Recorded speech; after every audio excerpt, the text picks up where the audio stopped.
So I still don't know what to think about this film.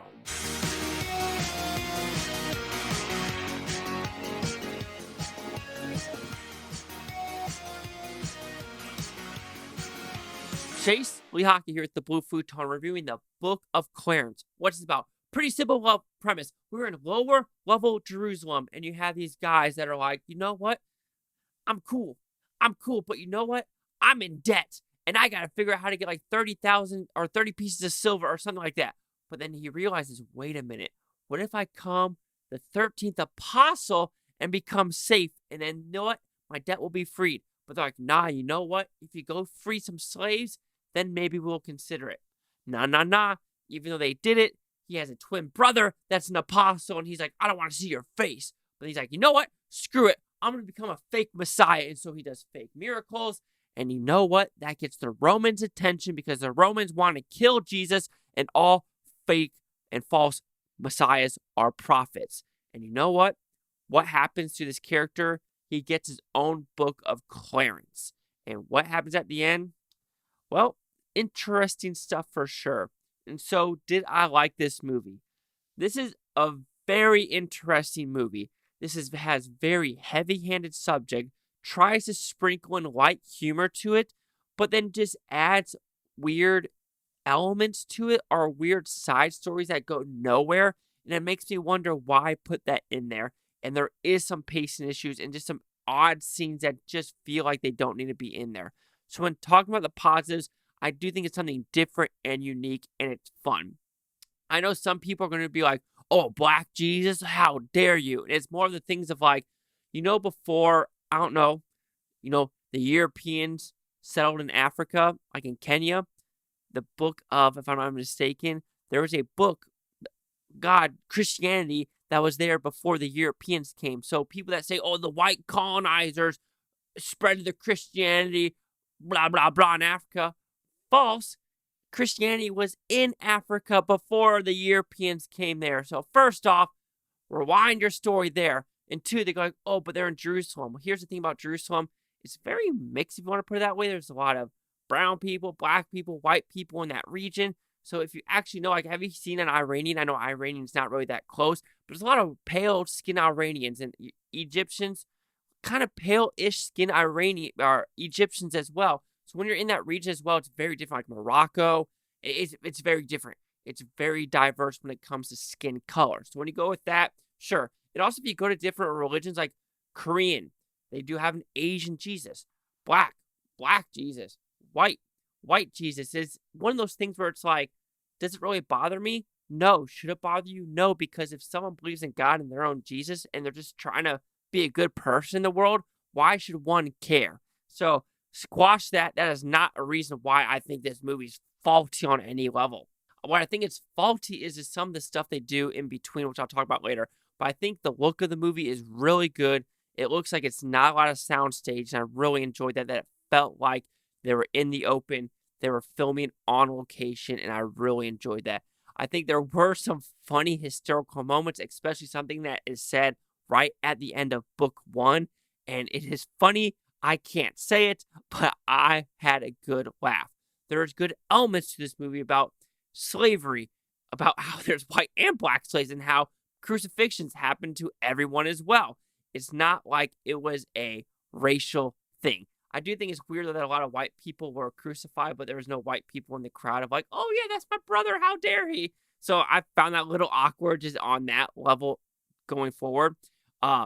What I just find hard to grasp. First off, the things I don't like for sure was some of the score was overpowering. Some of the music to me just didn't work whatsoever with some of the scenes going on. Some of them were subtle, especially like the opening credits song. Really enjoyed that melody. But like there's this weird dance sequence. I thought that was totally unnecessary and totally freaking odd. And some choice of like having this blue girl dancer, like some stuff like that, I just don't understand what that has to deal with the story. All right, some of the huge story elements that I felt like just didn't connect at all was the Benedict Cumberbatch storyline. I think the James McAvoy one was good. He's Pontius Pilate, the Roman. That storyline that has something to do with him with a crate, that's all I'm going to say. It's one of the things where it's like, okay, it happened. And I think James McAvoy's character knew that he wasn't real, but it just makes you wonder, why did it happen to him and at that point, and what makes him think about that. Maybe it's just a whole thing like, oh my God, God is real, and I just got to suck it up and just, because of all the bad shit I've done in the past, which is completely understandable. But then, okay, here's the two things. There's one that a stoning's about to happen, and Jesus comes to stop the stoning. And one of Clarence's best friends sees it and goes to Clarence like, oh my God, I've seen it. A miracle happened. But then the storyline completely stops. Like, there is no, like, that friend, like, trying to push Clarence and be like, look, shit is real. We fucked up. We're going to get in trouble because of what we did was steal these people's money for our own personal benefit, which they kind of not do it for their own personal benefit. They do it to free slaves, which I understand that storyline. But right there's something like that should have gone somewhere more, but they just cut the ties with that one. Sure. The Benedict Cumberbatch storyline, I understand the whole meaning message of what they try to do, but I don't understand the reasoning to make him look like Jesus. The whole point of Benedict Cumberbatch's storyline, he's in there as a pivotal character. And he's in there on the very first, 2 minutes where people treat him like shit because he looks like a beggar and he just hasn't had a bath in umpteen years. Second story comes, Jesus basically says, be healed, here's money, get cleaned up. He gets cleaned up, and then he basically, tries to be good now and say, here's money now because I finally able to catch the break. And then the Romans are like, that's another false prophet.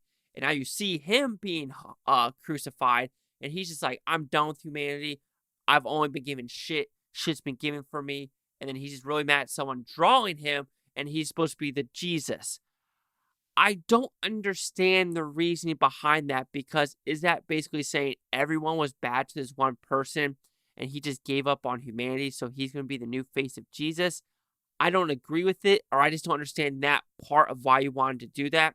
But this story is very different at the end, where I don't want to spoil it, but it's something very different from what the Bible is taught. Let's put it that way. It's a different book, if you want to put it that way, where New Testaments are coming out, like New Testaments. It's fine. But there's just weird story elements like that where I just don't know where the director was trying to push the story in that direction. Like I said in the beginning, there are some weird pacing issues where you're like, sometimes it's like it's zooming by and you're like, oh, this is a great freaking scene. Then other times it's like at a halt and you're like, what are we trying to do? What's the point? And there's a whole storyline of someone being immortal, which, okay, I understand it, and I think it's a good, fun storyline. But again, why? There's a lot of things where it's a cool elements to it, but the why factor, it just didn't connect with me. So overall, the Book of Clarence, it's a fun movie. It does make you think. There's a lot of heavy-handed moments, and you're like, okay, that's cool. That's interesting. There's some super awesome score and, song choices, but then some of just I didn't like whatsoever. Same with some story elements. I really like the whole twin story being an apostle. That's a fun storyline. But then weird ones, of course, like the Benedict Cumberbatch, like the one where Jesus comes to save the stoning. It goes nowhere. So it's a lot of fun, a lot of good, a lot of bad, but I do think it is worth a watch for the interesting aspects overall. So the Book of Clarence will receive a 3.5 out of 5 with Futon, which equals at 70%. So see the critics and user scores gave this one. So you have critics, a 75% with 55 of them. No audience score yet, critic consensus. The Book of Clarence makes light work of some heavy-handed subject material or matter with undeniable, entertaining, a bit uneven results. Sure, I have to agree with that. So 75, 70. Chase Lock here with the Blue Futon. Like, comment, subscribe. Let me know if things Booftopia. You Booftonians, thank you for watching. Have a great day. And I don't care. Watch this today, tomorrow, a week from now, a month from now, a year from now. Every single freaking one of you. It's an interesting July slate for sure. But from what it's looking like it does look like Beekeeper and the Book of Clarence are going to be the number 1 and 2 movies of January.